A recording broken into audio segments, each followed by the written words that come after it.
Bonjour et bienvenue dans la deuxième partie de cette formation.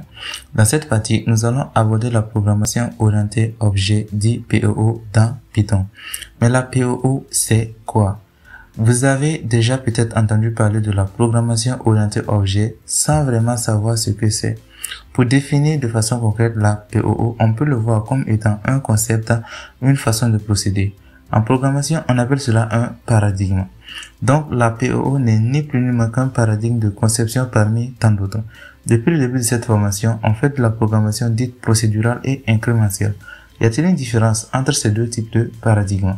Eh oui, il y a une différence symbolique entre les deux types de programmation. La différence fondamentale se trouve déjà sur la structuration du code. La programmation procédurale, comme on a pratiqué depuis le début, est structurée sur la base des fonctions, modules, packages et bien d'autres. Par contre, la programmation orientée objet structure le code du principe que tout dans le programme est un objet.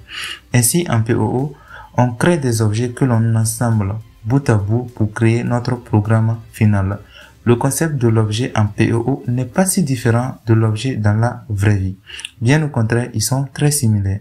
En exemple, considérons une machine à expresso. Nous sommes tous d'accord que c'est un objet. Cet objet a des données. Elle aura une couleur, elle aura une dimension, c'est-à-dire une longueur, une hauteur et peut-être un rayon. Elle aura une capacité, un volume et peut-être bien même qu'elle aura une propriété bien définie. Ok? Et toutes ces données qu'on a citées plus haut représentent les propriétés de la machine à expresso.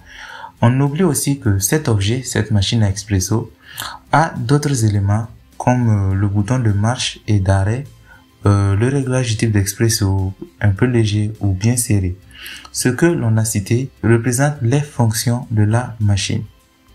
On est d'accord, les machines à expresso peuvent avoir des propriétés différentes. Ils n'ont pas tous les mêmes couleurs, les mêmes dimensions, capacités et autres. Par contre, ils auront tous en commun les mêmes aptitudes de pouvoir être mis en marche ou en arrêt, de faire un expresso léger ou serré. Et c'est exactement le même concept qui est utilisé en POO.